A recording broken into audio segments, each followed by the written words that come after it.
2, 1. We're live. Hello, everyone. Welcome. Actually live. We're back. Welcome to Intelligent Disclosure. I'm Richard Dolan with my wife, Tracey. Hello, everyone.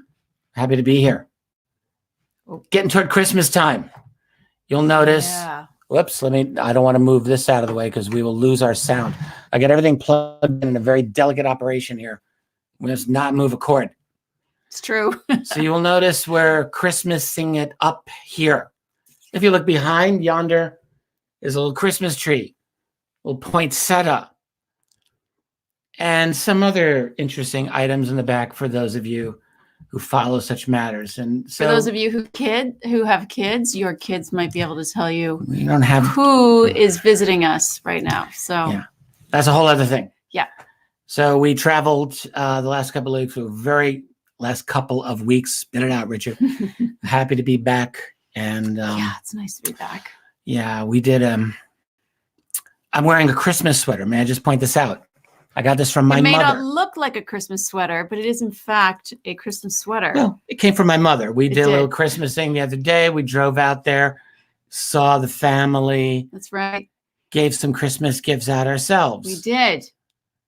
Can we tell them about your mom's Christmas gifts? I think we can do that. Okay, so I think we can do that before we get into our thing here. This is declassified. We're declassifying this information. We are declassifying this. Okay, so Richard's mom loves a particular kind of Christmas present. So every year we kind of get into it and we go on the hunt for this particular Christmas present. Like anything that's bright and with a lot of lights on it and glitter. She gets excited. She gets excited. It's almost like a contest to find the most glittery thing you can find with the Christmas theme, right? Yeah, exactly. So we'll go shopping and look. Thank God my mother doesn't have internet because she'll never see this anyway. She won't. You'll never find her. You're not going to find her. She's like a ninja. She avoids the whole electronic thing very well. It's true. But we will look for the brightest. We will. Usually. And it works. It's true. We actually found it in England, but they have the same ones here. But we found her these little boppers. In Canada, I grew up calling them boppers. You call them something different. We call them dealy boppers. So remember John Belushi and Saturday Night Live? He had the little bumblebee things. Wasn't that him? Or the dealy boppers. Whatever they were. Yeah. Dealy boppers. Hadn't heard that before you. So we got Christmas dealy boppers from my mother. Yeah, right. So they're like little Christmas trees. They're super shiny and crazy. And so we gave her normal gifts, but we wrapped this one special. Well, I wrapped this one special. Just out me to the world. Yeah. Fine. Your mom won't see this. And it's in this the silvery wrapping.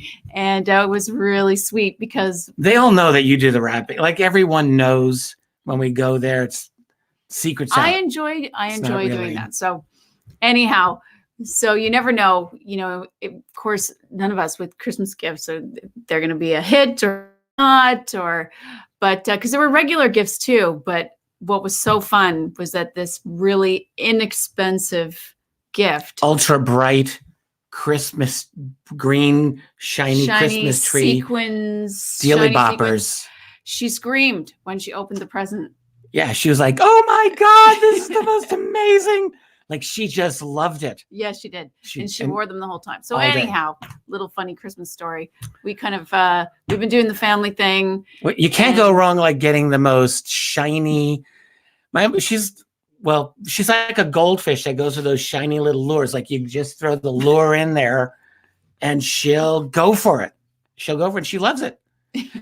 Like she's at that stage in life where she just wants what she wants. Like she likes to have fun things. Mm-hmm. Like that's what she's all about. She's about fun, about having a good time. I think that's wonderful. Yeah. Honestly, like we cannot keep up with my mother. No, she has more energy than we do. Her posture is constantly forward, moving like this, just like moving with the arms out, looking for things to grab. People who've met us in person have probably got some of the Mrs. Dolan stories. Yeah. If anyone gets to meet her, that's an unforgettable experience. So I feel a little bad because she's not here for this, and she doesn't even know we're doing this. Mom, if you ever see this, I love you very much. We had a wonderful time for Christmas. We really, truly did. Yeah. It was fabulous. I don't think she's going to see this, though. You know what? I don't think she'd mind either, because it's true. She really does love these. So, and you know, she does. But anyhow, it is Christmas. You see it everywhere. And I personally like this time of year. I know it's hard for some people. And, you know, I think we've both been through different phases where it's been difficult and other phases where it's been more enjoyable, and kind of depends where you are in your life, I would say. Christmas brings out those feelings of like, am I as happy as I'm supposed to be? Like we're always comparing ourselves to some idealized version of what the constant barrage of propaganda and society tell us. Mm-hmm. It's like, be happy. Look at everyone else's Facebook page. They're all happy. Why aren't you? Mm-hmm. And I mean, really, and what happens is like we instinctively feel during this time of year that we should be with family and we should be with loved ones. And some people are fortunate that they can do that, but many people are not. And so it is hard. And when you're comparing your life against what you think it should be or what you think is an idealized version of what other people are experiencing, it can be depressing. And then, of course, people do have real, genuine loss. Like we lose people, we lose family members, we lose very close loved ones. And I think, you know, this time of year makes it a little more poignant. So for those of you who are in a state of sadness, I just want you to know we really do care, and you're not alone in the sense that those of us, there are those of us who care about your situation and really do hope that you can find a way to make this a better season by maybe just by going out and reconnecting with old friends or family members, people you haven't talked to in years, family members you may hold a grudge with. It happens all too often. And the only thing I'll just say about that, and then we'll move on to our thing, okay? Mm-hmm. Is like you hold a grudge, years go by, and then one of you dies. Because like that happens. And then there's no chance ever to fix it. There's no chance ever to mend it. And those of you who are experiencing this, you know it's true. And I'm not saying it's your fault. I'm not saying it's the other person's fault. Who knows? Life is complicated, but someone's got to make the first step. And, you know, when enough time goes by, just end it. Sometimes Christmas is a good time to do that. Yeah. I think it softens people. You just can't even help it. It softens you a little bit with just all of the color and the excitement, kind of the buzz in the air going on out there. But I mean, for a lot of people, I think it's something different as well. It is a time where you can use it for reflection. It's a time of hibernation for a lot of nature. Mm-hmm. And, you know, you can sort of begin to dream a new dream for the next year. And so I think you're right. It's really unhealthy for us to compare. And it's always, I think, a better angle to look inside and look at what we might want to change. Look at how we might want to plan for the next year. Right. I mean, we could go much deeper into this, but we're just sort of skimming the surface. But really all we want to say is we're happy to be back. We're happy to be here with you in this Christmas season, and we wish the best for all of you. So, yes, indeed. Yeah. So we're going to do a little reflection on the year. Yeah, let's do that. That's our plan. So I'm going to start with you've got a couple of questions. Ideas and some notes. Right. So this is Ask Richard Some Questions time. And we do have we have a couple of questions that people sent in earlier, I believe. Yeah, we do. But let's go with what you've got. Richard, sorry. There we go. Yeah, that was meant to be something else. Okay, so yeah, I want to ask you this one. So, what do you think was the most significant development in the UFO world in 2019? You're the perfect person to ask. I would say that there are a couple of almost equal developments that happened this last year. Both of them had to do with history. So one, I think, is more publicly recognized than the other, but they're both about equally important. So one has to do with the various revelations that have happened in the course of the year, primarily by the U.S. Navy. Right. And I'll just say this, in 25 years now that I've been throwing myself into this field, and just about almost 20 publicly, I've had one mantra. It's that this phenomenon is real and that we need to have a public conversation about it. Mm-hmm. Right? Whatever the answers are, whether it's extraterrestrial, whether it's black budget tech, whether it's some kind of combination of black budget tech plus interdimensional phenomena or ET phenomenon, or whatever the answers are, right? We can debate what those are. But I have always maintained that the UFO phenomenon, or now is more politically correct to say UAP phenomenon, that is real, that it represents someone's technology that's not supposed to exist. And, for 25 years, roughly, that I've been involved in this field, the world has really not had an open conversation and recognition that this phenomenon exists until this year. And, despite all the infighting, all the vitriol, all the name calling that has taken place as a result of all of the things that the United States Navy has said about UFOs, the fact is that these admissions are really important, and they have contributed to a much broader public recognition of the reality of the UFO phenomenon. So, like, we're not where I have wanted us to be, and I've thought about this 5, 10, 15 years ago.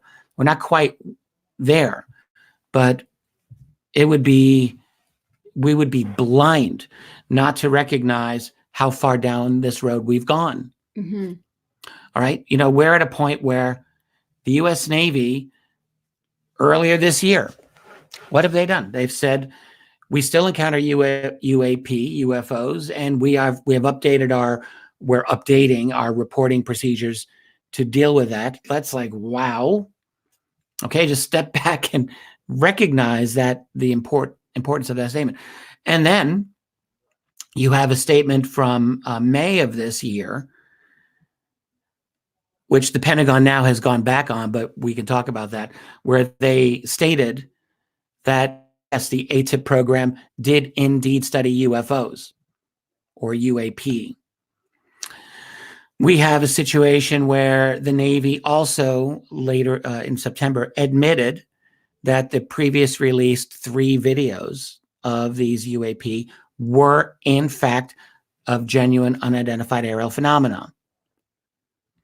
Now, those are huge revelations and admissions, and that's not the sum total of it. There's much more that's come out during the year. I'm just going to say, though, earlier this month, John Greenwald over at the Black Vault got an exclusive admission from the current Pentagon spokesperson, who did a complete 180-degree about-face reversal of the position that ATIP studied UFO UAP. And this new person says, no, we didn't. The previous information was wrong. Now, all right, I'm just going to say that is a ridiculous statement, and to report it straight up as if it's true, I think is you've got to be really wearing blinders here. I mean, I'll just say I sent an email, and I'm allowed to say this. I'm just going to say it. He doesn't really want to make it very public because he doesn't want to get into a big fight. But I emailed Hal Puthoff in the immediate aftermath of this, and I said, hey, what's your take on this? And he said, come on. Everyone knows that ATIP studied UFO UAP. You could almost see him rolling his eyes at this statement. Seriously. It was ridiculous. Are we saying that the Pentagon made a false statement? Yes. I mean, that... Gee, there's a surprise. As if the Pentagon never makes a false statement. But so this is the Pentagon saying that an earlier statement by the Pentagon was false. Right. Exactly. So, but even, you don't even have to take Puthoff's most recent. I mean, he's basically refuting the Pentagon here. he doesn't want to get into a fight about this. Mhm. And he didn't really want me to say this, but he didn't say, don't say it. So I'm just saying it. But the fact is, if you just listen to his speech in 2018 for the Society of Scientific Exploration from June of 2018, I tell people this all the time. It's on Vimeo. I think you have to just drop $5 and you can watch it. Go do it. It's a great speech. I've written about it. Steve Bassett over at Paradigm Research Group has a very complete article on it that came out at the time. And in that speech, Puthoff says, yes, I contracted with Bigelow Aerospace for the ATIP program, which he said was all about UFO UAP. Like, he made this statement. He was incredibly upfront about it.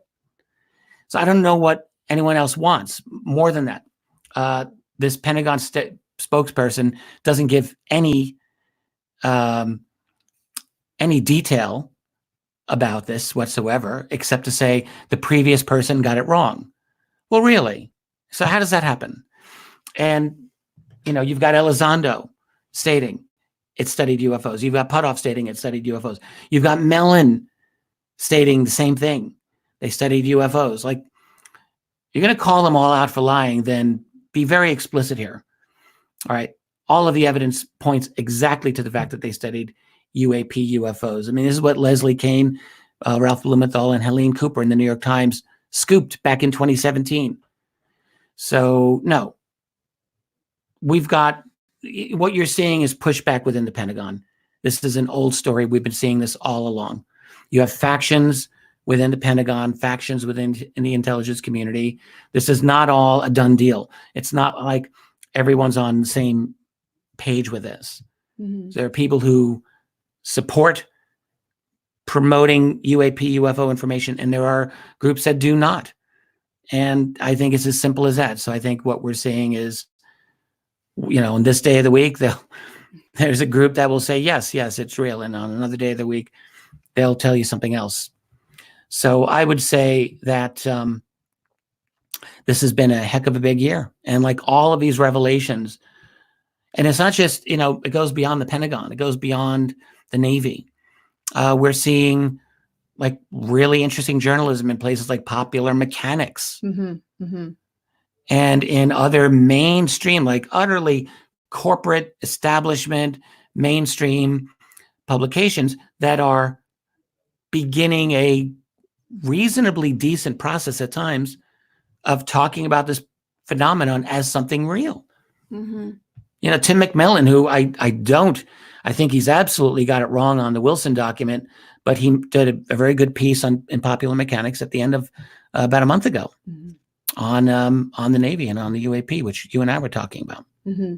I think there's all this quarreling over a lot of this, but the common denominator is everybody's sort of on the same team as far as, and in agreement that there's more public recognition and there's more media recognition. And a lot of these people still do believe that this phenomenon is real. Right. Increasingly, this is what we're getting. And not everyone's saying... Even the people who are disagreeing, I'm saying, believe that this is a real phenomenon. They're just disagreeing about who said what and, basically over the minutia of documents. But fundamentally, everyone still agrees the same thing and is in it for the same reason. Would you agree? I think yes, basically. Although I think a lot of times in our arguments with each other, we lose sight of the fact that there is this phenomenon that's there. We get caught up in a lot of this minutia, like you're saying. Yeah. Yeah, I think there's a lot of attacking the people as opposed to focusing on the phenomenon. There should be more focusing on the message. Right. What was that statement? By I keep Cheryl Atkinson. Yeah, she wrote a book called The Smear. Yeah, that's a great book. I should have brought it here. We've got it upstairs. Because she said something about astroturfing that has never escaped me. The very first time I heard you say this, it's always stayed with me. Yeah. Well, she used to work for CBS News, and she's a very sharp, together journalist who's, like all good journalists, has gone rogue from the system, and she's called out the BS that's going on there. And she talks about how the establishment media system really circles the wagon to protect itself and to keep out all information and news that it doesn't want in there. It's very, very, it's very controlled. In her work on astroturfing, she'll just talk about how corporate entities will utilize the media to astroturf it, that is, to gloss over, basically to use media as their own personal public relations, their own PR. Mm-hmm. And in her book, The Smear, it's a really good book and kind of blows that whole concept out, but she points out, how do you know when you're dealing with someone else's propaganda? Well, one way you know is when they keep focusing on the messenger rather than the message, and they try to disable and kneecap the people who are, making important statements by discrediting them. And then of course, all the language used to discredit them, fringe or kooky or conspiracy theory, things like this are used frequently to discredit messages. So yeah, you see a lot of that in this field, in the UFO field. You really do. And I think for a lot of us here, it's sad. I mean, we're all here for the same reason. We're all here because we've either had an experience or someone else has had an experience, but we know there's something else there. We know this is not, this consensus reality isn't it. And so this is what brings us all together. So it gets a little tiring hearing a lot of this infighting. And so I think it's good to point out, like, we don't need that. We don't need to be, slaying people.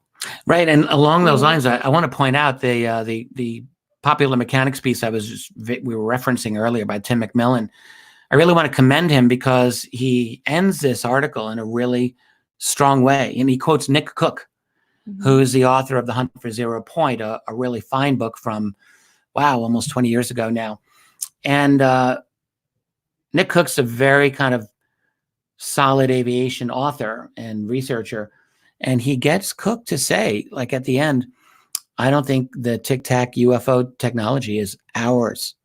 So he ends it on that statement. So what you're seeing is a growing group of like military aviation researcher writers, not UFO writers per se. I mean, they're in the UFO field too, but their main area you can see is military aviation. These people are more and more inching into this territory of UFOs being real, or UAP, to say it in the safe manner, as being real. This is a significant sea change that we are witnessing, and nothing happens overnight. You cannot expect, there's some people, they write to us all the time and they just want change now. When will disclosure happen? Now. We want it now. We need it. And look, life doesn't work this way. I'm really sorry to say, nothing works that immediately, but things are changing. Like, you can absolutely see it happening in 2019, even more than 2018. It's really continuing along. 2018 was a big year of change. 2019, I think, has really consolidated a lot of those changes and made them much more public, it seems to me.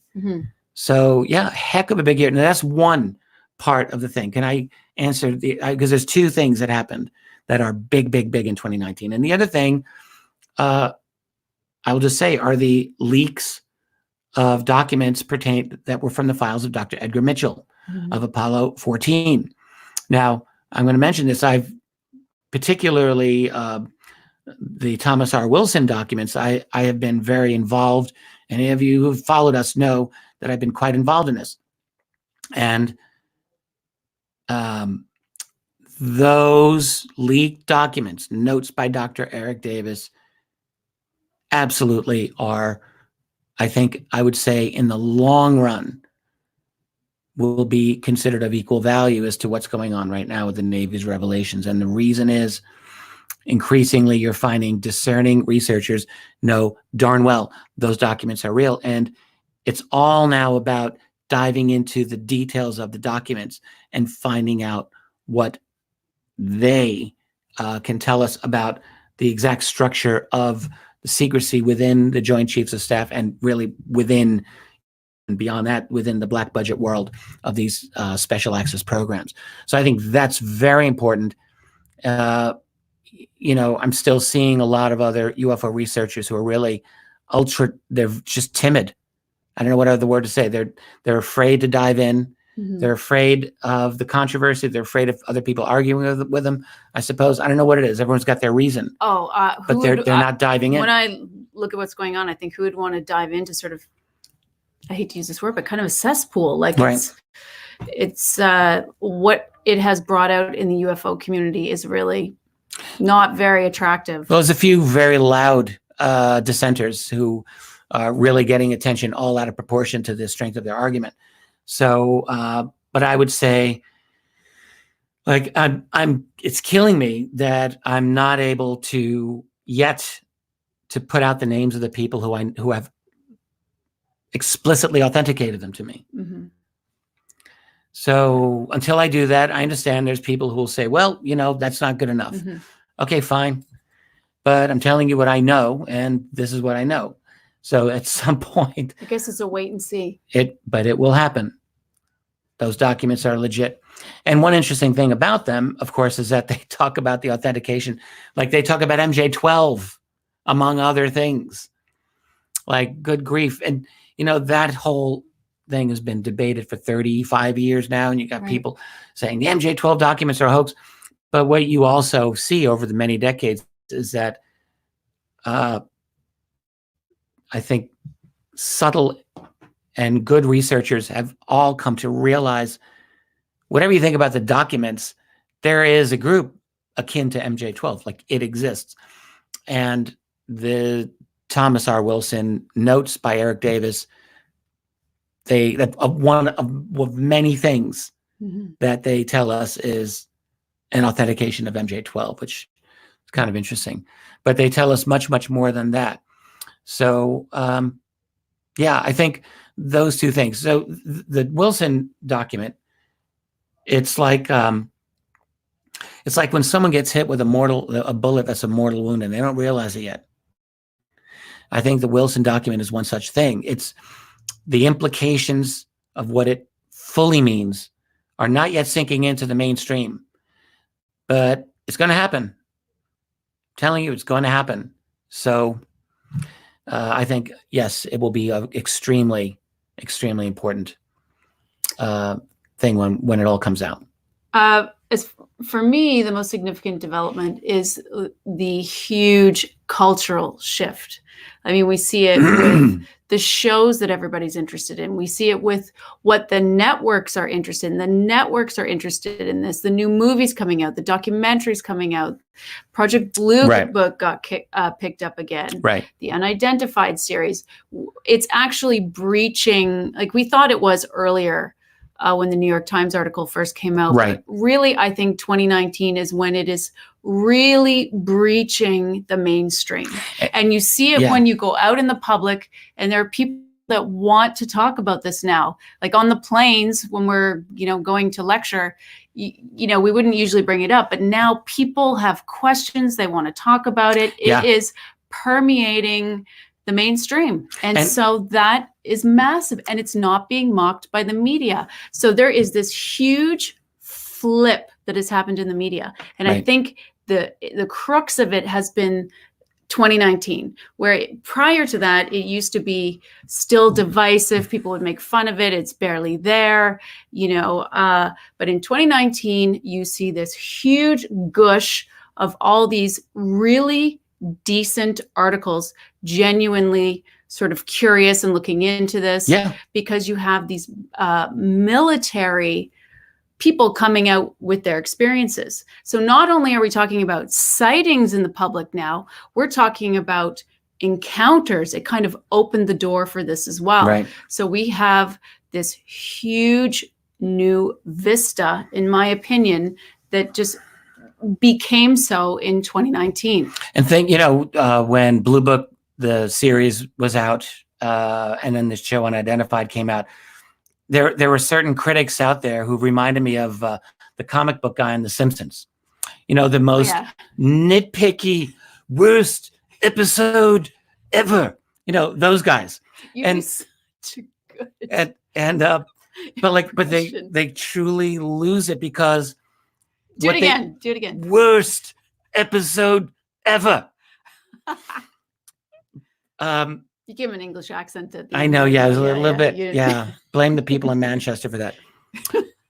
Point is, though, yes, you can nitpick anything that appears on cable TV is going to be easy. It's like shooting fish in a barrel, man. Easiest thing to do. But there are people who are not all UFO policy wonks. They don't know every single bit of nuance. They don't know the history. And those people are watching these shows and something's happening. Yeah. What's happening to them is that they're realizing, wow, this is actually really well presented. This is actually very interesting. Is this true? And it's prompting large numbers of people to ask and research, like particularly unidentified, like that show. And people said, oh my God, it's military propaganda, fear mongering. I'm like, stop. It's painful for me to hear people do this. Mm-hmm. They are so unbelievably, like, how do you get it more wrong than that? In my entire life researching UFOs, I focused also, like them, on military encounters. Mm-hmm. Why? Was I trying to scare the hell out of the public and say, oh my God, there's military UFO encounter? No. I do it because when military agencies encounter UFOs or UAP, that is serious. And that is something that we must not ignore. And that's exactly what they're doing. Mm-hmm. So the military people, they talk about threats. Like, what do you expect them to do? Of course, they're going to talk about it that way. That's the way their mind is wired. Does that mean it's propaganda? Like, oh yeah, we're going to scare the public into, an extra $100 billion military. Like, get real. None of that's happened. Mm-hmm. You can see the obvious thing is that they're trying to shake people's shoulders and try to get their attention. Mm-hmm. Like, because they're not succeeding 100% either. They're getting little bits here and there. Mm-hmm. There's still a whole world that's asleep at the wheel here.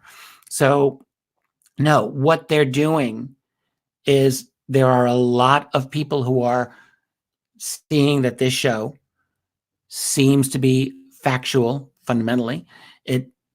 There's hype in there. There's absolutely hype, mm-hmm. but there's a lot of valid factual information. Mm-hmm.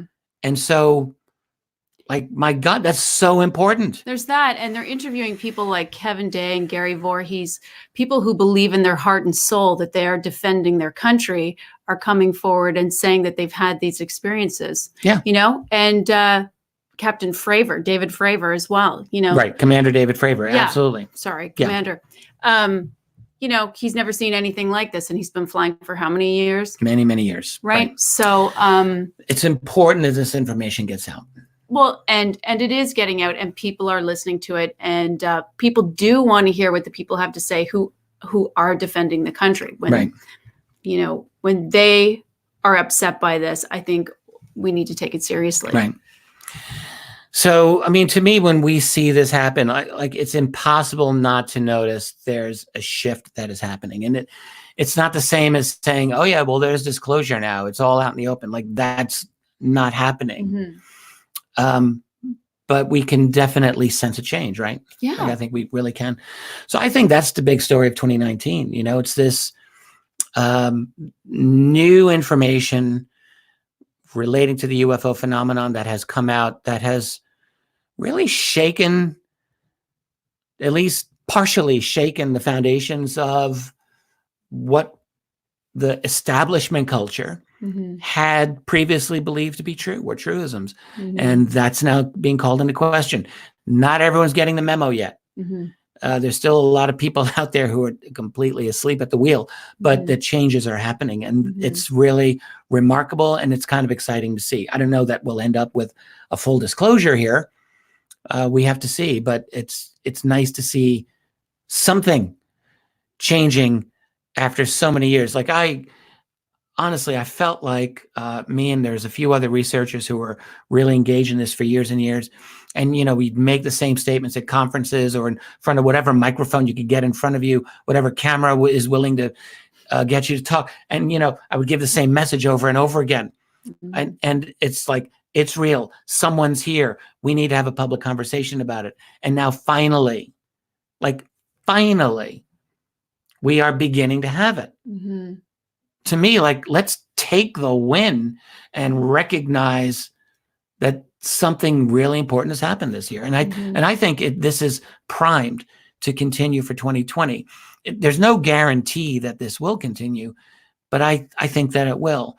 I think that there will be more interesting information that will come to the UFO community, and also that will continue to affect the wider community around us. Mhm. That's my hope, and I think it's a good chance that it will happen. I think there's a new door open, and I don't think it's going to be closed again. I was talking to Chris DiPerno today.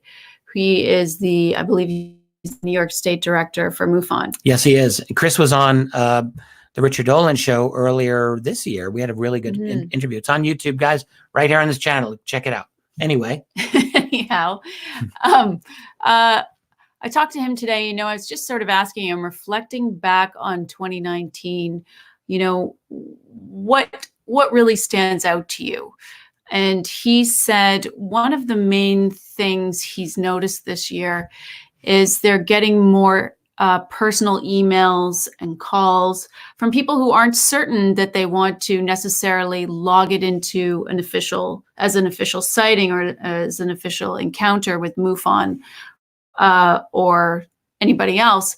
But there are way more people coming forward who weren't willing to before. And he said they specifically are stating because they have seen or heard of people in the military coming forward. And because these people that they trust are coming forward, they aren't as afraid of being ridiculed. Okay. And so to me, that's extremely significant. So the culture is encouraging more people to come out. Yeah. Is what you're saying.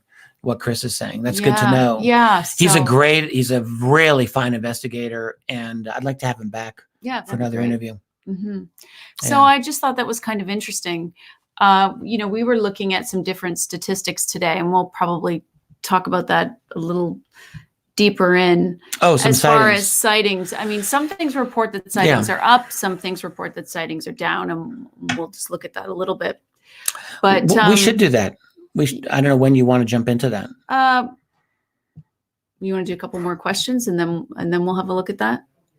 Okay, yeah, you got a couple of questions over there. Sometimes there's those statistics, but then we kind of have to look at what's behind them as well, because we know that those are only the people who are actually calling in. There's a lot of people who aren't calling in, and of course, we always know that not all of those pan out to be, fully unidentified, right? They often pan out to be other things. Well, yeah, I mean, realistically, the large majority of raw sightings are probably nothing to get excited about.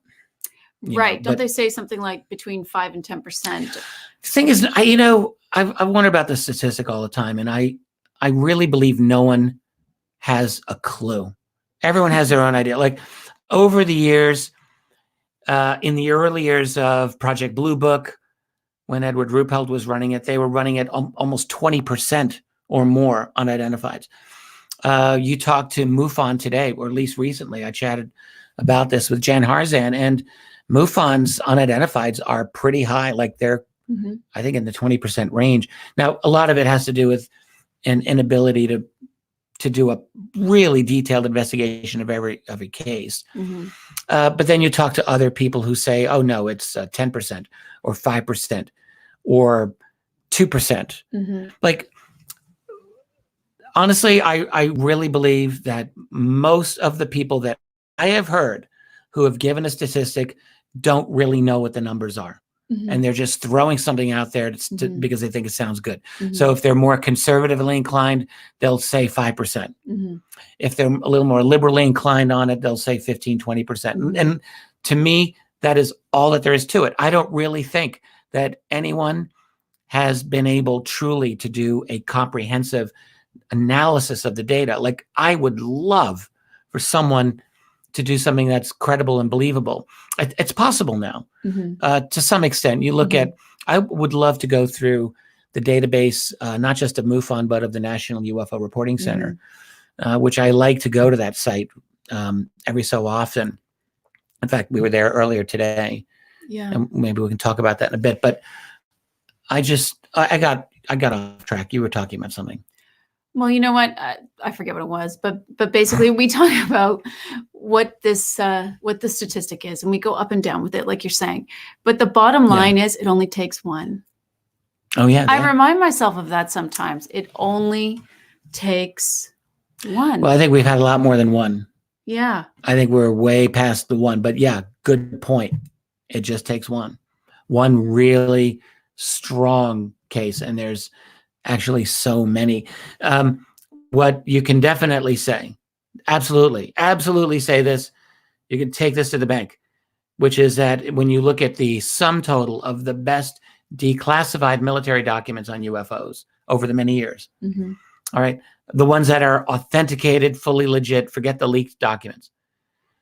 But among those, you have proof, absolute proof, that the phenomenon was considered real by the military. Like, they considered it real. Right. And they described things that have no counterpart in our official history. Disc-shaped objects, they're described galore in the old military records. Right. Incredible speeds, ditto. Like incredible maneuvers, ditto. Incredible altitudes and ability to change altitude. Absolutely. So all of that is described in military reports. So what we can say absolutely is that from a military intelligence perspective, if nothing else, they've considered this phenomenon real, and at the same time lied to the public about it for years and years and years, which it's not hard to understand why, but like, they're allowed to have their opinion on this, but we're allowed to have ours. And guess what my opinion is? I don't want to be spoon-fed BS for the rest of my life in the name of protecting me from the truth. Like, I don't need that. You don't need that, and you don't need that. So, so we can at least state that there have been lies about the UFO phenomenon that have been going on for an entire human lifetime. And there's something that surely seems to be important there, and it's not new. And last thing I just want to say here, I really feel this is important. You've got people these days talking about the Tic Tac UFO because it's the new shiny toy in the UFO collection that we've got, and it's an amazing case. It's from 2004. To say nothing of the cases of the USS Roosevelt from 2014, 2015. But let's just stick with the Tic Tac. So that's a 2004 case, and it's amazing. And it's almost 20 years ago, that case, actually. It's like, what, 15 plus years ago. Okay. And you got people wanting to explain that as black budget tech. And I'm just going to say, hey, Nick Cook doesn't think it's black budget tech, which I was like glad to read that. But also, did you explain Nick Cook is? Well, Nick Cook worked. I just want to make sure you do. He's a defense writer for Jane's Defense Weekly. He wrote a classic book called The Hunt for Zero Point back in 2002. It's a really fine book. Nick Cook essentially is an aviation aerospace guy, defense writer who got into the UFO subject very much from a skeptical point of view, not really believing he'd come up with anything, find anything, and came away surprised at the strength, at least, of some of the evidence. So that's Nick Cook. But my point is, if you're going to explain that Tic Tac is black budget tech, you'd better, we've got company there. Hopefully my son will take care of this. They could hear that doorbell. It's Christmas time. We got things going on here. If you're going to explain this as black budget tech, you've got to, don't cherry pick the data, and don't just pretend that this only happened in 2004. Right. There's sightings that go back decades of similar incredible objects. And by the way, just in 2002, 2 years before that, was a sighting over Washington, D.C. on the 50th anniversary of some other sightings that took place over DC. But the 2002 sightings have gotten kind of lost in the shuffle. And I want to come back and do a little more detailed discussion of them. But suffice to say, you had F-16s out in force to intercept unknown objects, plural, that were outmaneuvering them easily in airspace just outside the Capitol in post 9/11 America. And we have confirmation that this happened. In fact, one of those objects, those UFOs, disappeared on Air Force radar, and we know because we have an Air Force person who told that to the media. We have many ground witnesses who saw incredible things going on, and they saw the F-16s chasing these objects. Is that also going to be black budget tech? Like, this is not how black budget tech is tested. You know, you don't just do that by tripping up your own air defense again and again and again and again. Some people, I've recently spoken to some people who argue that that would be the way you would test it. Well, are you going to do it for 70 years like that? Right. And, you know, that's dangerous. I know it seems very risky with a lot of money. When I think about how much money must go into things like this, forget about the future tech. If it's future tech, how much that must have cost. How about just what we have right now? Well, there are people who chasing them. There are people who say that's how you do it, but is it really true? Like, is that really true? We know the history of testing things like the U-2 and SR-71 Blackbird. Like, that's not the case how they were tested. They were not brought in to combat type situations with U.S. aircraft without those aircraft knowing. Like, that did not happen. I don't think we rolled out any test helicopters in like manner either. Like, that's just not what they did. So maybe we've got some next gen space tech, and maybe they want to play some games with U.S. military, but this many times, like, it just makes no sense. Yeah, I find that difficult to believe. I don't think so. I'm just sharing, you know, that someone was expressing that. So, okay. So do we want to move on to? Yeah, why don't we go through that? I mean, sightings. Here's the thing. Yeah. We're talking about all these old sightings, and that's what really is kind of turned the UFO field around this year. Right. The recognition. But there's things going on now. Right. And a lot happened this year. So we're going to, let's go over it, and then we'll come back to a couple questions. Why don't we do it that way? All right. So do you want me to share a screen here or not? Yes, let's do that. So I put one little chart together here. It's not that fancy. This is a graph. Take a look at that. Let's do the whole thing here. So this is simply data from the National UFO Reporting Center. And you can see how sighting numbers have gone up and down, and they've just gone back up again this year. The 2019 figure, by the way, I will just point out, only goes through the end of November. I checked with Peter Davenport's website. He is still in operation, but there's 2 sightings reported from December. That's it. He's got some kind of glitch going on right now. He will get it fixed, he says. Okay. I think as of right now, he said there were about 150 more sightings. So that 2019 sightings right now are at 5,200. It'll probably end up at more than 5,500. But you'll see, and I could have included through the first decade of the 20th century. Basically, you're looking at around 2,000, 3,000 reported sightings a year during the first decade of this century. During the 90s, when the website was in operation, the numbers were much lower because, frankly, people just didn't have as much access to the web. They couldn't do all of that. But you see sightings peaked in 2014 on that site, nearly 9,000. It was like 8,800 sightings for the year. And it had gone down every year since. Went down in 2015, more in 2016, 2017. 2018 was like 3,300 sightings on the National UFO Reporting Center. Went way down. It's kind of surprising. And they've gone dramatically up. Now, one of the reasons that they've gone up is there's a new satellite that SpaceX has put up in the sky called, oh crap, I shouldn't have said that. Satellite. I remember what it looks like, but not what it's called. Yeah, we just learned. It only came up this year, and this is his. I'm trying to read here. Starlink. Starlink. I don't want to get too close to the camera. Last time I got too close to the camera, someone screenshotted that. Yeah. Remember? Yes, I do. It's not a good look for me.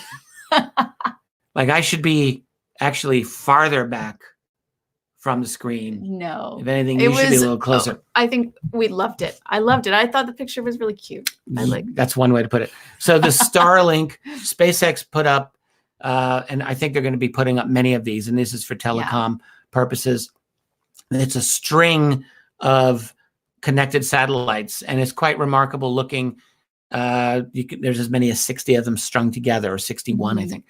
And so when you see, it's a very unusual sight in the sky that I think people aren't used to. And Davenport over at the National UFO Reporting Center, he's getting a lot of those, and you can see, and he's doing his best to say, looks like a Starlink sighting. So he is tracking the shapes. He does his best. He's one guy. Okay, well, I know MUFON does track the shapes, in fact. Yes.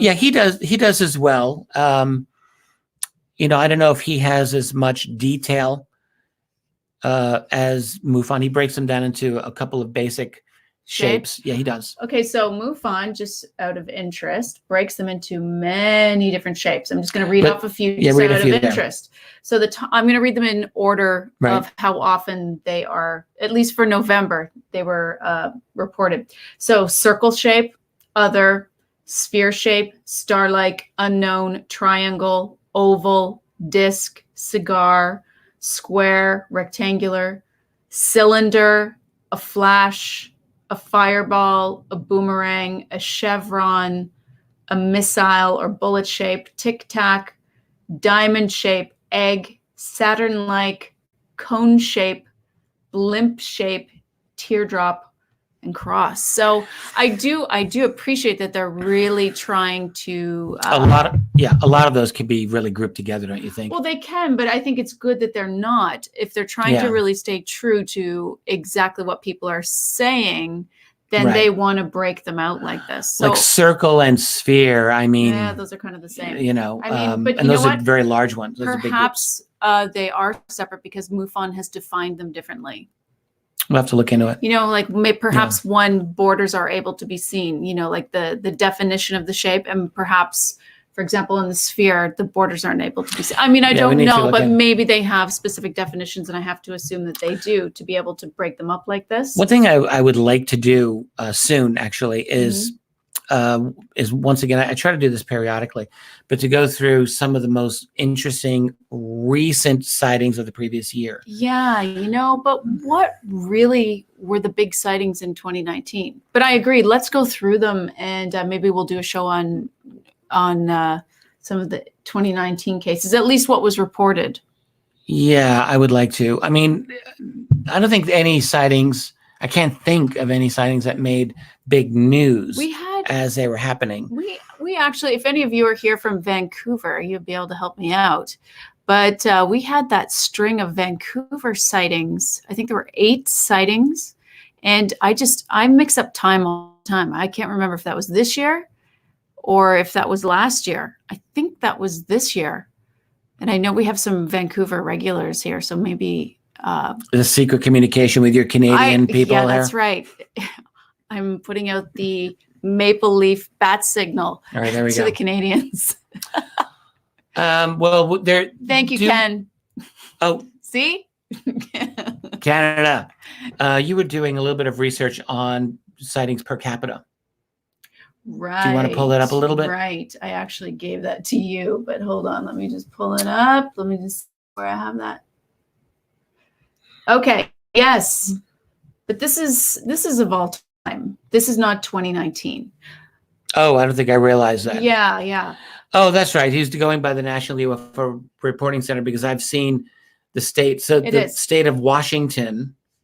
You should go through this. The state of Washington is the number 1 place for sightings. Per capita. So they took per population density. Right. So they use the U.S. Census.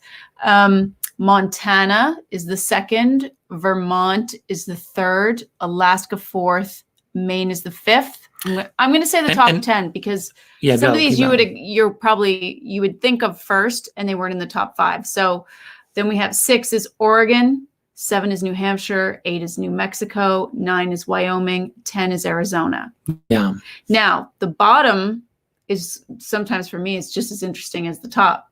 So Bottom is, you want to just go from the bottom up? Texas Is has 50 the least amount of sightings. per capita. Yeah. So they actually give numbers. So 17 people out of 100,000, basically. Whereas at the top, Washington is like, I think almost 80. That's correct. 78. 78.2. Yeah.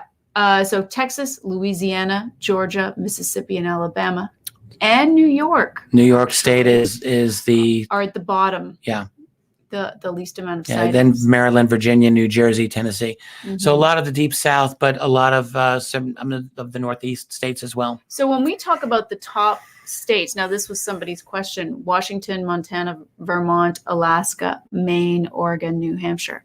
Why do you think? What do you think of when we mention these states? Like, can you surmise or speculate as to why those states? Well, one thing that obviously stands out to anyone who goes out there is that they have beautiful, clear skies with not a lot of light pollution overall. Interesting.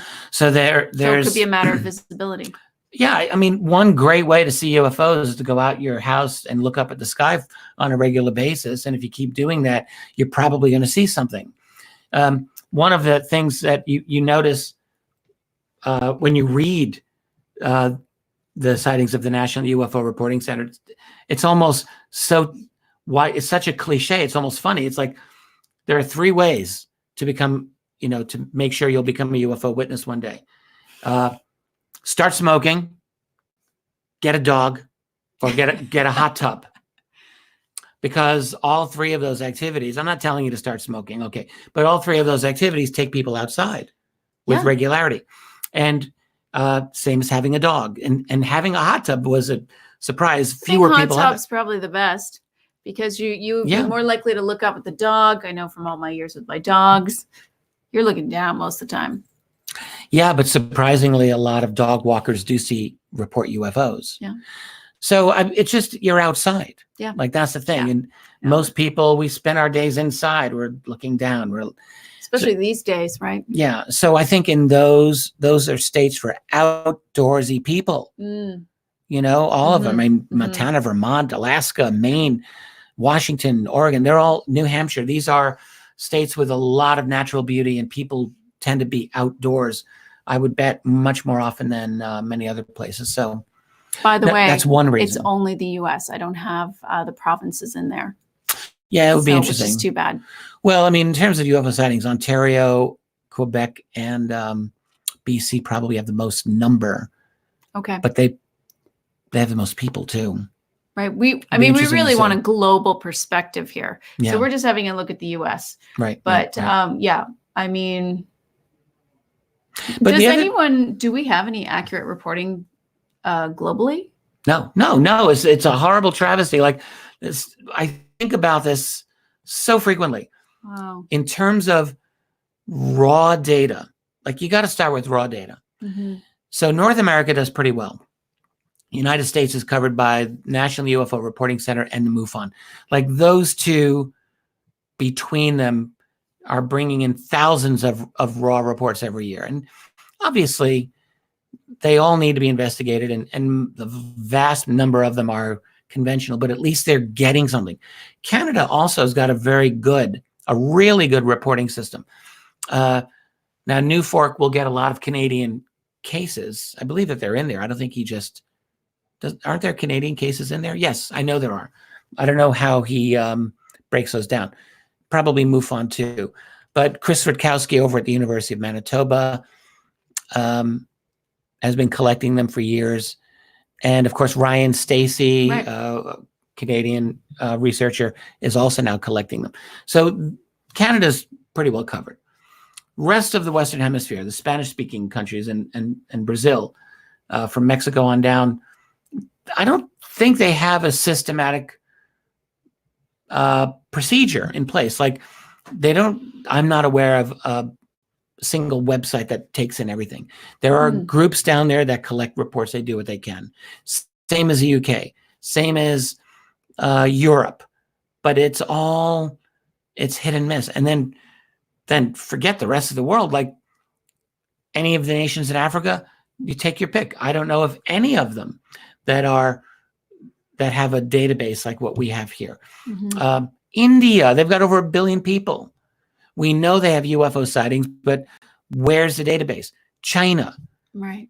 We've tried to talk to a couple of Chinese researchers, and they're clearly collecting data. And the Chinese government, by the way, is very interested in collecting this data. And they are on top of all of the Chinese UFO groups, which are completely monitored and have no freedom whatsoever. But they are encouraged, nonetheless, to collect UFO reports. They're really doing, I think it's fair to say, legwork for the Chinese government and just monitoring things to the extent that they can. But we don't get their data either. I know. It's maddening. Like, it's maddening. Like, we need to find a way. We live in an era of Google Translate. Like, we shouldn't have these language barriers anymore. They should not exist. So I really believe like one of the great challenges for this coming decade of the 2020s is for the global UFO community to start a process of international data sharing, much more than we've ever done in the past. Like, we've got the capability. It should happen. We should be able to do it. Yeah. Agreed. And I mean, American researchers, I didn't mention the Aussies, by the way. The Aussies Australians have a very fine, actually a superb data collection system there. They've got a lot of groups, but I don't know if they have a kind of national statistical system. Maybe they do. I'm not aware. Yeah, it's kind of surprising we don't have something like this. No, and it's really desperately needed. I was just going to say, Americans tend to be very provincial with how they look at UFOs. They tend to look at everything in the U.S., and I'm guilty of that. Like, I tend to look at the American side of it too. Well, it's easier to access. I think there's just more information in general, and that's part of it, Yeah, the Americans have really the best infrastructure worldwide of reporting and studying UFO cases, at least from a civilian point of view. Absolutely. So I think that's why we see much more. But there's obviously a lot going on in the rest of the world. And man, I really want to see a lot more collaboration in the coming decade. And if there's international researchers out there who hear this, I would encourage them, contact me, contact us. Like, we will help to organize to the extent that we can. Well, or at least hook up the right people. Yeah. So that this, we can pull this together. Right. I think this is great information. And, we say all that and I bring it back to we only need one. We only need one. We only need one good case. But I do appreciate so much when you see this broken down. Oh, what's this here now? Actually, we just said all of this. We apologize to MUFON right now because MUFON is collecting it. Look at this. Okay. So here we have, this is for November.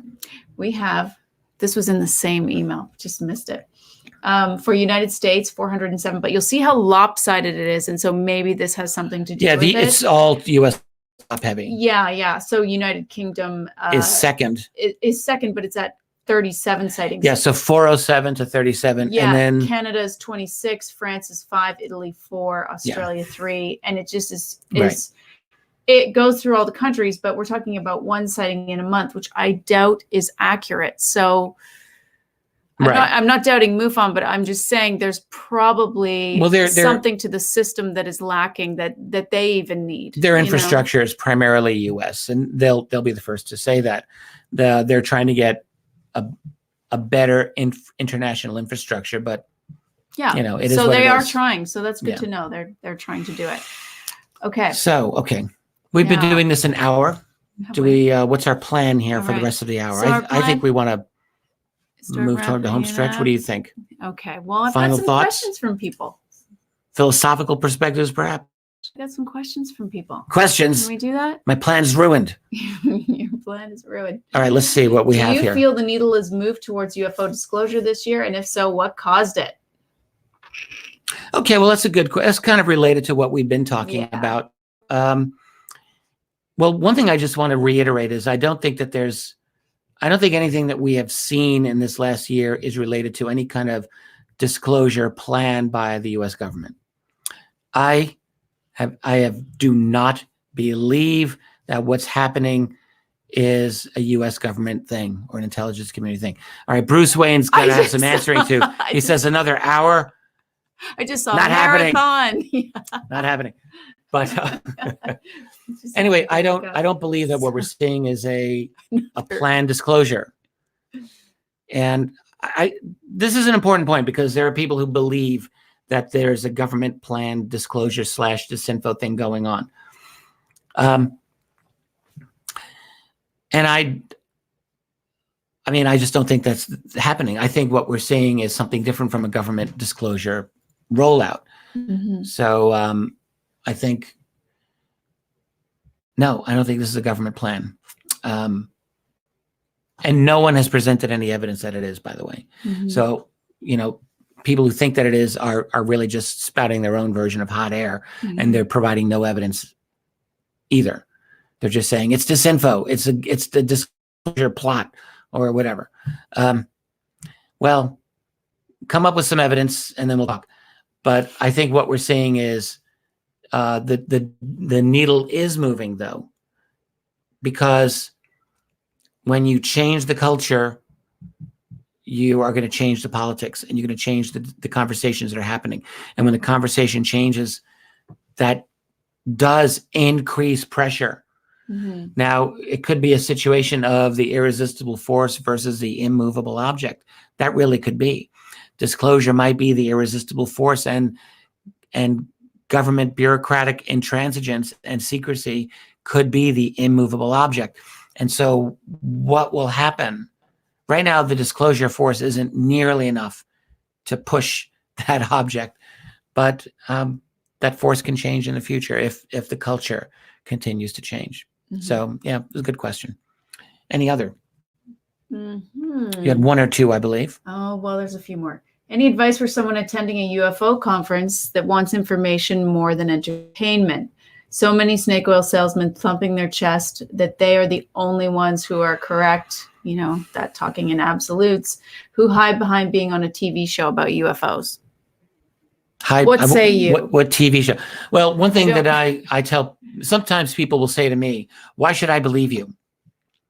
And I say the same thing every time. It's like, don't believe me. Don't believe me. Believe information that you can verify on your own. Like, that's what it's about. Like, it's not about people. It's about data that is presented in a way that you personally can then check. Like, there's no free ride here. All information has got to be presented in a way that allows you, the listener or the reader, to see where the information comes from. Anything else is just arrogance on the part of the person delivering the information. Many years ago, I read a book that actually I would recommend to everyone out there. It's not a book on UFOs. It's a book on writing. And the title, it wasn't even a big selling book, but I happen to love it. It's called Clear and Simple as the Truth, The Art of Classic Prose. And one thing that these authors stated, two authors, I really love this book. It encapsulates my own philosophy of writing probably better than any other book I've ever read. But they talk about, what is classic prose as opposed to other styles of prose. There's romantic prose and there's all other kinds. I can't even remember all the other styles that they identify. But what they identify as classic prose as an attitude. It's a philosophical approach. And the approach is that you, the writer or the speaker, your manner is to speak plainly, but with a little bit of elegance if you can manage it. But the real thing is, do not put yourself above the reader, by which I mean, don't ask the reader to trust you based on your secret information that no one else can verify. Like, that's BS, and that puts you above other people, and it makes you implicitly like the guru, that people have to come to you for the information. And rather, what you do is you show your work and empower the people. That's right. Like, it's not about me saying, oh, I've got this secret information here and you have to believe me. Like, no, like anything that I put out in any of my books, particularly, like there's footnotes and you can see where the information comes from and you can decide, I like and respect this footnote or I don't respect this footnote. And I leave it up to you. And at conferences, it's no difference. Like, it's harder at a conference because when someone is talking and talking and talking on a stage and they're throwing out claim after claim, like there are people out there like I don't even listen to them anymore because I can't keep up. I can't fact check as quickly as they can speak. I can't sit there on my phone checking, is this true? Is that true? Like, no, it's too much work. So I'd rather read or get a transcript or something like that so that I can study what is being said. And I recommend that everyone does that. Like, don't take anyone's word for it. Don't take my word for it. Don't take Tracey's word for it. Don't take any other researcher, whether it's Stephen Greer or John Greenwald or David Wilcock or anyone else that's out there making a point. Check, double check, find out, is the evidence sourceable? Can you get a source?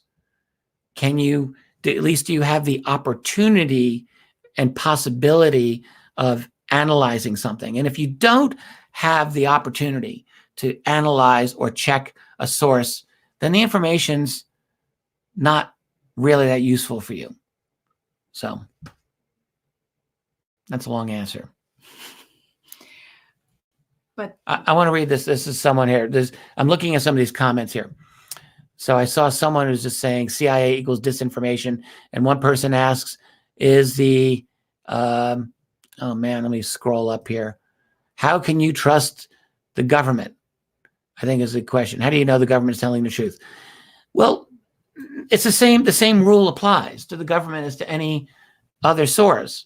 If the government makes a claim, then you have to ask yourself, is there anything that I can analyze here to help determine whether this is true or not? Governments might say things that are true. Governments might say things that are false. Both things have happened over the course of history. Not every single thing that even the US government, which loves to lie about lots of things, but not everything that they've said is a lie. Not everything they've said is the truth. So it's up to you and it's up to us to investigate. Like, it's simple, but it's a lot of work. But there's no way around it. You've got to investigate. You've got to fact check. Sometimes the facts are true. Sometimes they're not true. In this latest statement by the Pentagon that ATIP did not study UFOs, that is contradicted by explicit statements of people who were in ATIP. So for the Pentagon spokesperson to make that statement, my opinion is you've got to provide a lot more to the table than just make this blanket statement like they didn't study UFOs or UAP. That doesn't wash. That's contradicted by other known pieces of information. So that's the way our minds should work. Look for the facts. And look for the sources. Don't take anyone's word for it. I think the same applies in a different area. As everybody knows, I'm really into remote viewing and talk about that a lot. In that case, I would say try it for yourself. When it comes to sort of that realm of things. But also even with remote viewing, like you don't just say, oh yeah, I remote viewed the moon, so I know it's true. Like you have, ideally, right? You've got people who know what the target is. Right. Not the people remote viewing it, but right. yeah.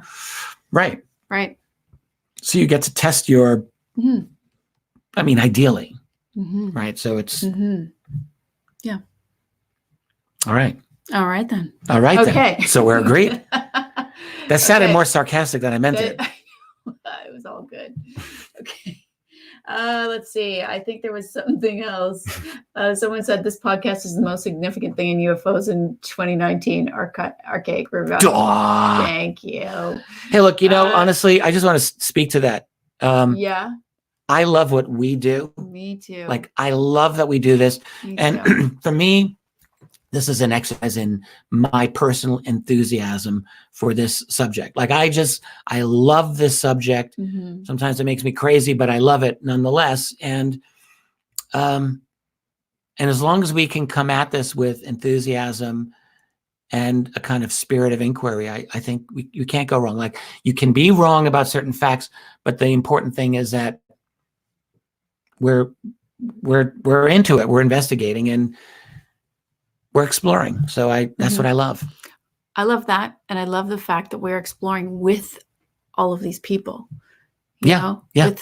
I know we always say the chat family, hi to the chat family, but all the people who aren't here in chat too, all the people who are just interested in this topic. I just love the feeling of us all exploring through all of these topics and all of the ideas surrounding this together. So that's part of it for me. I just want to answer this question. Peroxide, I've just missed it. I don't know what he's referring to exactly, but he says, why do they pick on children? I would say because children are easier to pick on. I mean, that's my obvious one. I raised 2 kids. It's easier to pick on a little kid than an adult. Adults fight back. Kids, but I don't know what he's referring to. So I'm just pulling that randomly out of the air. I don't know if that was regarding a conversation that they were having, the chat family was having. Probably wasn't nice of me to say that. I mean, I got nothing against children per se, as children, as children. I mean, in that I don't wish them any harm. This is when I get this feeling we're going somewhere. This happens to us all the time when we're on a plane. He starts out like this, and then something bigger is about to happen. And then someone who's in the seat ahead of us who shouldn't be there overhears something. Very crazy. And it's been known to happen. Yeah. Okay, so any other questions before we call it a day here? Okay. It's from Andy Wood. Hi, Richard and Tracey. We met you in Manchester this last year, and we are wondering what you think will be the next revelation. Well, there are a few things that I personally know about from other researchers that are in the works, and I hate saying, I can't tell you, but I can't relate or reveal. I know, not yet, but there are some interesting things that some researchers are delving into in terms of, deep research and analysis. This question reminds me that I want to put a feeler out to some of those people and find out what's going on.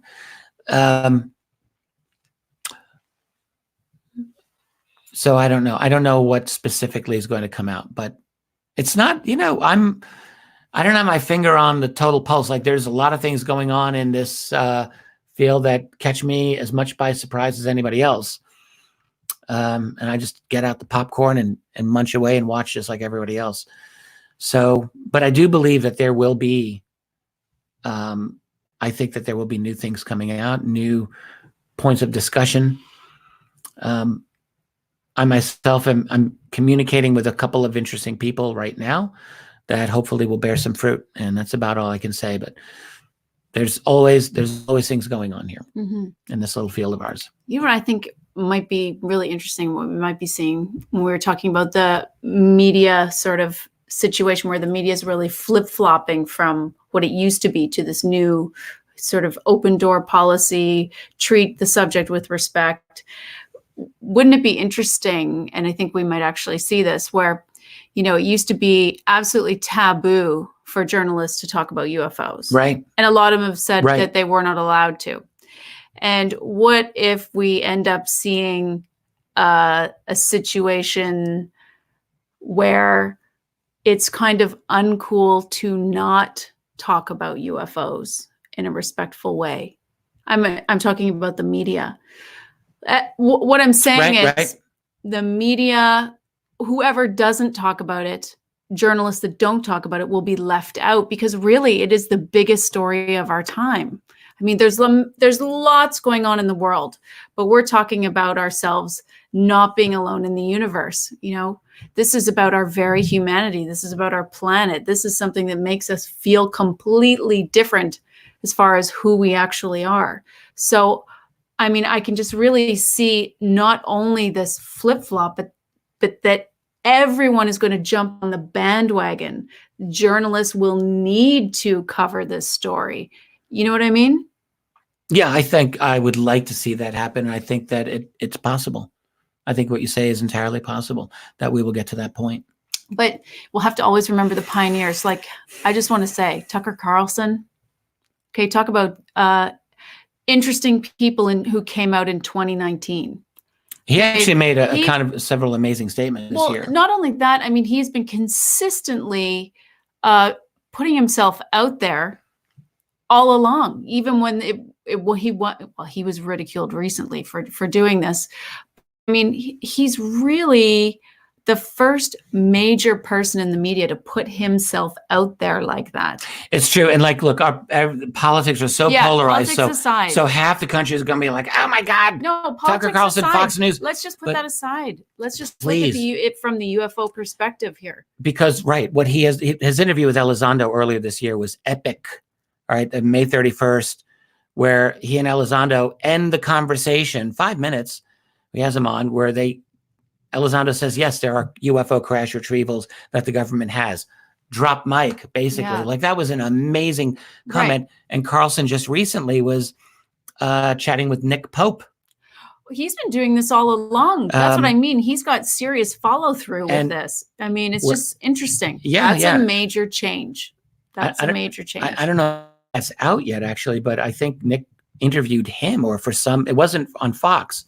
And he's talking about how he's, he believes in, sounds to me like he believes in pretty much everything that's going on with the UFO subject. Mm-hmm. So we should let his words speak for themselves when they're out, but that's what we know has happened, right? Mm-hmm. And then we had things like theoretical physicist Michio Kaku at UFO Congress in Spain, was it this year?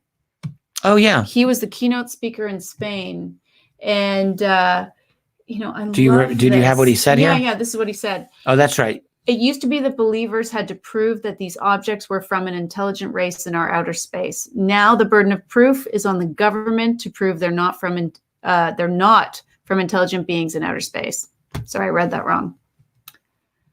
Yeah. But right? that's a really amazing. Now the burden of proof is on the government to prove they're not from intelligent beings in outer space. Exactly. There we go. Yeah. Okay. By the way, I see some comments about Carlson, very positive. He's legit. He's on board 100% with UFOs. Yes, I think that's all true. I think the fact that you've got a major national person like him, and also Michio Kaku making these types of statements, we're seeing this is a symptom of the change that. The sign of the change that we're seeing. By the way, there was one comment up that I saw recently I just want to speak to. One person just mentioned that they didn't think that I appreciated the extent to which there is evil on this planet, both in human and non-human form.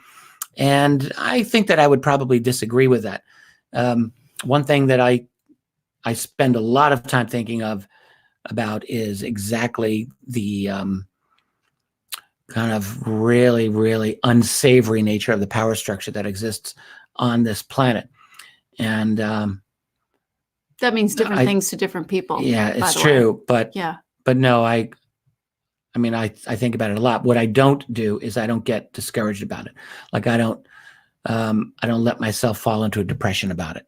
I mean, I think about when I let loose with people, like privately, as you know, like they'll say to me, how do you even get to fall asleep with all of these awful things that are running through your head? And the truth is, I've always been able to, and I've never in my life, I've really never let these things get to me on a personal level. I don't know why that is, but they don't. So I've got a good tolerance for thinking about a lot of these bad things that are going on. And so I just do. Oh, and someone points out that Carlson was interviewed by Nick Pope, which aired last week on Ancient Aliens. So good. That's good.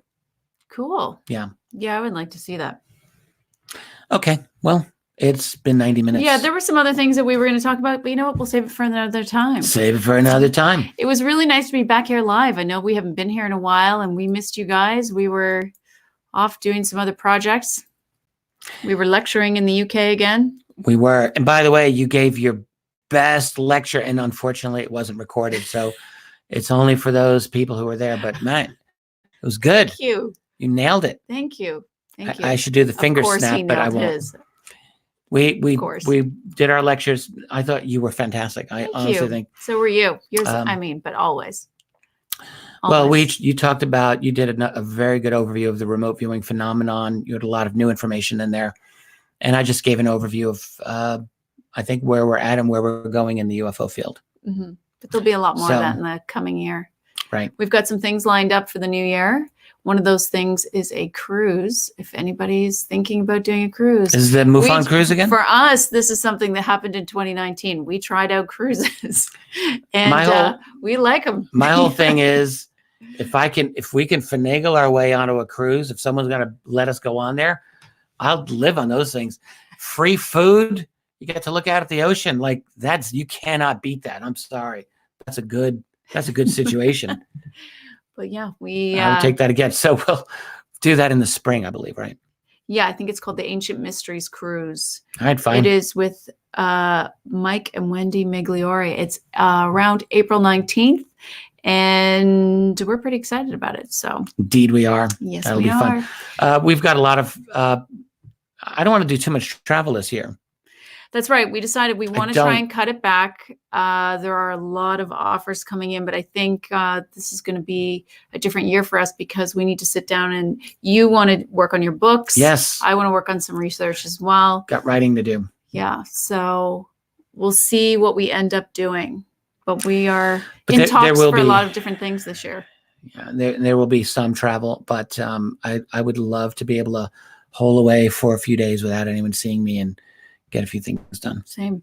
And by the way, Project Blue Book got picked up for season 2. And Richard, I don't know if we haven't done a live show in a while. Richard did a shoot for the web declassified part of that. Oh yeah, right. That will be released.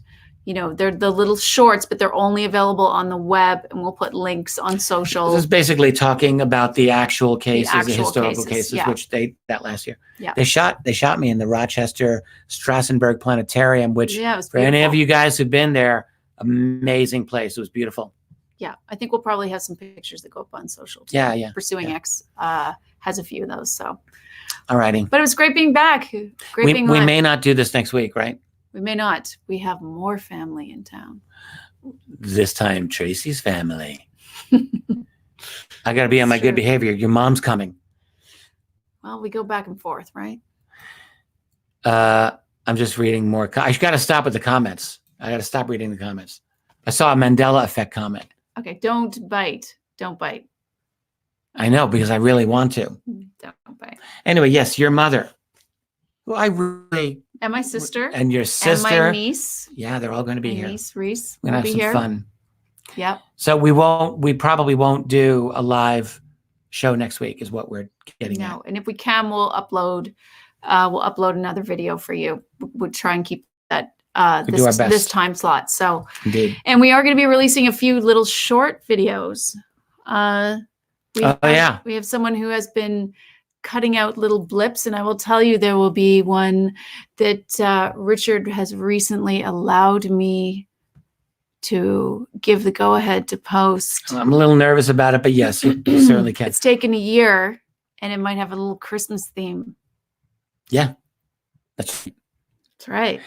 That'll be fun. It has something to do with your favorite Christmas song. Hey, we're talking Frank Sinatra, people, and yes, I do a little bit of Frank Sinatra Jingle Bells, so there you have it.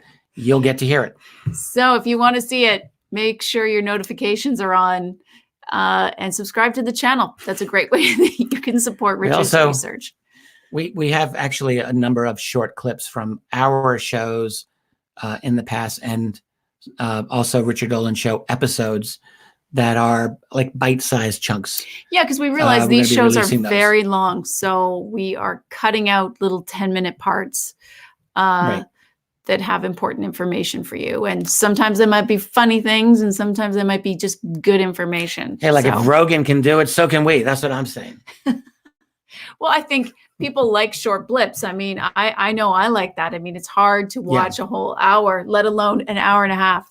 So Absolutely. anyhow, just in case we don't see you guys, we want to wish you all a Merry Christmas, Happy Hanukkah, whatever you celebrate. Happy holidays. Absolutely. And I want to thank all of you who provide support to us in any way that you do. It means a lot to us. It's great that you just come out here and show your support by being here in the chat room and spending this time with us. So we take what we do seriously. We don't want to waste your time. We want to provide you with valid, good information to the best extent that we can. And that's why we're here. So glad that you come out. Hopefully you will enjoy this and future episodes that we do. That's right. All right. And we're not going to see anyone before Christmas. That's right. So Merry Christmas, everyone. That's right. We're all in this together. Doesn't matter where you sit on the spectrum of all these issues in the UFO field. You know what? We're all in this together. Hey, one more thing I want to say. Okay. Like this is important to us. These are things that we talk about a lot, and we don't talk about it on the air a lot. But like the importance of committing yourself to your family, friends, and your significant other in your life. The entire world around us has gone digital crazy, and people are addicted to their phones. They're addicted to their Facebook, their Instagram, their social media. You remember that time we walked by this very, very nice young couple at another place, and they're just sitting across from each other, and they're both glued to their phones. Well, you see that all the time. You see it everywhere. Really. Everywhere. Like, don't be like that, because the thing is, what's your life? Your life is your people, the people that you can feel and touch and look eye to eye to, and you can laugh with and spend your days with. And that's what's going to give your life meaning more than anything else. You know, it's not looking for likes on your social media. That's a dead end. And so do yourself a favor for this holiday season and commit yourself to loving your people, whoever they are, your people, your wife, your husband, your boyfriend, your girlfriend, your children, your parents, your close friends, right? The people who are in your life. And you won't regret it. There's so many forces in this world around us right now that seek to pull us apart from each other. And, you know, like, don't succumb to that. Mm-hmm. Use airplane mode. Yes. Yeah. Yes. We do this every night. Every night. When a certain hour comes, like we try to do it by 9. Mm-hmm. We shut the phones down. Like no one can reach us at a certain time. Mm-hmm. If you're Unless we claim a working night, which we do sometimes. But yes. But 95% of the time, it's airplane mode at 9 o'clock, because we figure we want to shut out the world and we want to spend the night together. You know, like we want to be present with each other. And I think it's so important. And I mean, we both do. And we see this happening all the time with people, because now that we have social media, there's a million ways that people can get a hold of us on a daily basis at all hours. And we have to protect what's sacred to us. So, right. You know, we have to make an effort now, because that's the norm, that anyone can get a hold of you anytime. But we actually have to make an effort to protect the relationship and to shut it out during certain hours. I mean, we all have to start doing that. Otherwise, we've got to you got to put up a wall against the outside world. Like, you've got to do it. Like, there's a certain need to be traditional in how you organize your life. Mm-hmm. Right? Like, that's really what we're saying here. I think this is really relevant with it being a holiday too. Right. You know, I know it's different for everybody. And for some people, it's about getting together with people. And some people, it's not that. But it's a really good time, no matter what, to shut off your phone or put it on airplane mode, put your laptop on airplane mode, and be with the people who are there. Right. I mean, we have to consciously do this all the time, but I feel like we reap the rewards. Absolutely. In happiness. So, yeah. All right. We ran over, but our little thing. Glad we did that. Yeah. Everyone, have a great evening, great day. Whenever you're watching this, we wish you the best, and we will catch you the next time. Absolutely. Yeah. Happy holidays, everybody. Bye-bye. Good night.